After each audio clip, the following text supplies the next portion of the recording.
Yun no, nandito tayo sa Hamilton. Yeah. Yun, nagbayad kami ng anong binayaran natin? Yung real property tax namin na kulang. Yan. Para dun sa lote sa kabilang bahay. Yan. Kasi palalagyan na namin ng Meralco. Ayan. Yan. So ito daw yung real property tax for 2019, 2021. Akala ko to hanggang 2022. Ayan. So marami na kaming babayaran sa LGU. Pati yung unit dun sa phase 1 hindi kami nagbabayad. Oh, ang ganda oh. Cute. Meron silang Ang ganda pala dito. Ayan, kung gusto niyo bumili ng bahay, ayan, marami pa raw available. Ang ganda ng gym nila, oh, in fairness, oh. Tingnan natin. Let's see. Ganda, oh. Ganda ng gym nila, ah. Oh, taas pa. Oh, ang ganda. Wow, bagong gawa, oh. Bawal pa pumasok, may net. Ganda, oh. Tingnan ka nga. Tingnan ko dito. Actually, magkatalikuran lang to. Yung pagitan lang ng Elliston at saka Hamilton. Ilog lang. Yung phase 5 ng Mary Chris Complex. Halos kadikit lang nito. Yan. Meron na dito. Yan yung mga unit, oh. Ayun, oh, sa kabilang side na yun, oh. Mary Chris na yun, eh. O, yung phase 5. Yan. Tapos, ilog yung pagitan. Tapos, sa kabilang side, dito sa kabilang side, yung Elliston. So, halos magkakadikit lang sila. Yan. Yung SM nandyan. Dyan banda yung SM Gen 3. Yan. So, malapit din sila. Ayan. Ganda dito. So, uwi na tayo. So, pakikita ko sa inyo kung gaano lang kalapit to sa bahay, ah. Siguro, 10 minutes drive lang ata kami. Matraffic pa yun kasi nakitid yung daan. So let's go home. Ayan, medyo mainit. Alas 11. Anong oras? Alas 11 na, di ba? Na yan. Ilog? Wala, ilog yun eh. Ilog yung pagitan nun eh.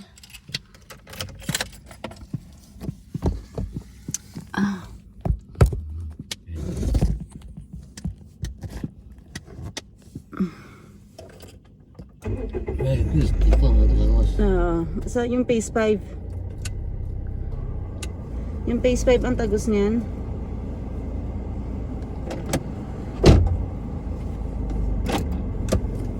So let's go. Ayan. So baka next week makuha na yung title doon sa doon na siya sa Juraville office na ng Elliston makukuha.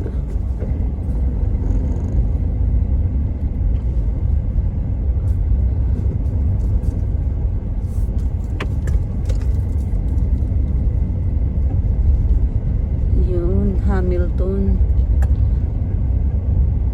Cute din naman.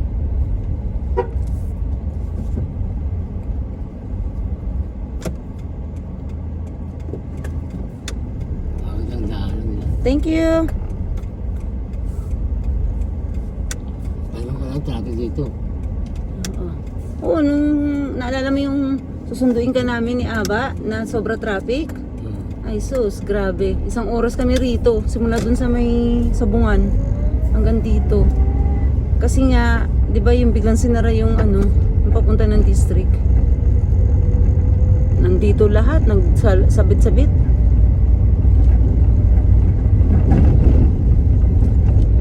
So 11:22 tayo umalis doon sa office.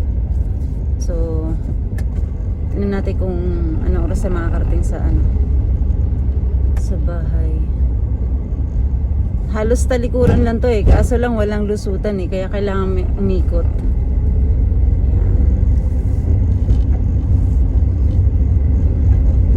Pero in fairness, no, ganda doon sa loob, no? Parang malalaki yung unit, tsaka maluwag.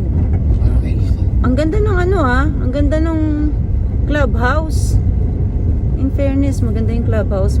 Pangit lang yung dito sa may bukana, pero pagpasok doon sa loob, medyo Saka in fairness din naman sa Duraville, maganda talaga yung quality ng bahay nila. Matibay talaga. Hindi mo masasabi na ano eh. At tulad sa ibang mga ano parang bahay lang ng kalapate yung pagkakagawa. Eh solid talaga eh. In fairness naman. Ayan, malapit na. Kakanan na tayo dyan. Papasok na yan ng phase 5 ng Mary Chris Complex. Yan yung sinasabi ko kanina nung dun sa na yun na yung tagusan nung phase 5. Ewan ko, lalagyan, dapat lagyan na lang nila ng tagusan yun no? Lalagyan pa ako namin lang. Oo. Para may shortcut dun sa papasok sa palengke. Mag-uusap lang mga owners. Bahay sila.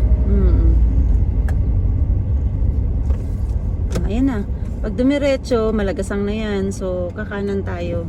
Kasi papasok tayo na Mary Chris. So, 4 minutes pa lang tayo na biyahe. Bagal naman takbo natin eh.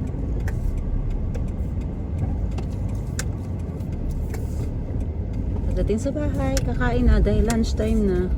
Kumakain na nga yung mga bata eh. Hinabol lang namin kasi baka magsara na ng 12. Mag-lunch na sila. Kasi nagpatanghali talaga kami dahil baka kako iniisip ko rin baka may, pag umaga kami pumunta baka mamaya wala pa rin mga tao dun sa office. Eh nag-walking kami kaninang umaga. Yan na yung sinasabi kong phase 5 ng Mary Chris Complex. Yan. Ito yung unang gawa ng Duraville dito. Yan. Medyo luma na yung mga bahay kasi tagal na rin to eh. Oh. Tignan mo, yan, oh. Fade na yung color ng bahay na isa sa kanto. Wala sigurong bahay yun. Ay, wala sigurong tao dyan. Ano? Napabayaan yun. Bakit din nila pinapaupahan na lang kaysa ganyan? Sayang. Kaysa multo ang nakatira, ayaw pa upahan.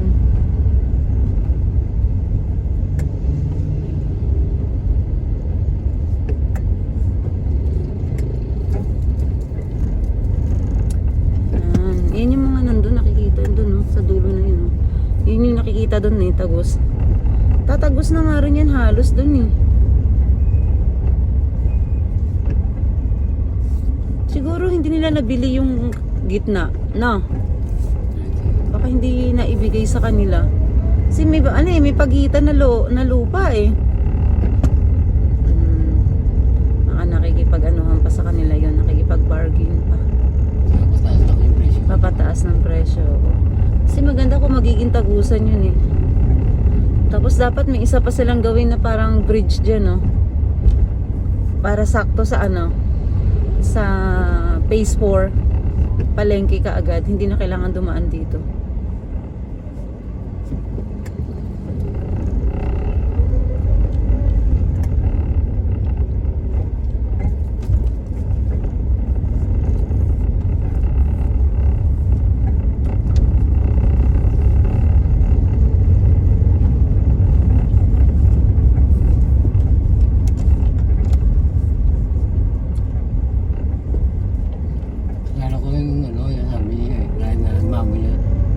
Makasubil na sa bago dati yun. Dumiwalay. Yung gapan.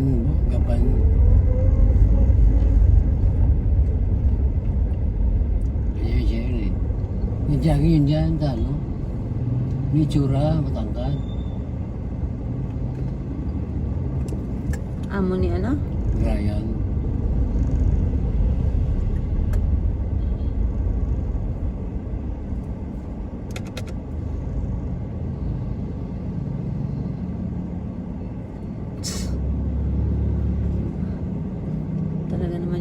Motor. Tumigil ka na nga kasi masikip. Ala, ang bira pa rin ang bira. Napakagagaling talaga. Wala pang helmet yan. Agresibo masyado.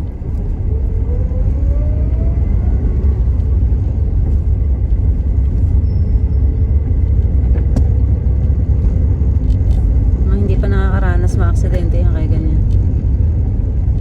Masyado pang malakas ang loob.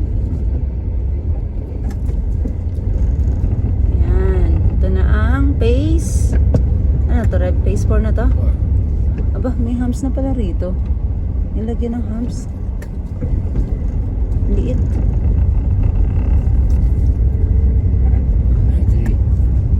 phase 3 lang to. Oh, dito. Ayan. Ah, itong kaliwaan 3. Itong kanan 4 na. Hindi pa ba phase 2 lang yung nandun sa dinaanan natin? Ito lang yung phase 4. Dyan. Ito, phase 4 na to sigurado ako. Ito sigurado may sport to. Right side. Dito 2 and 3. Kaliwa.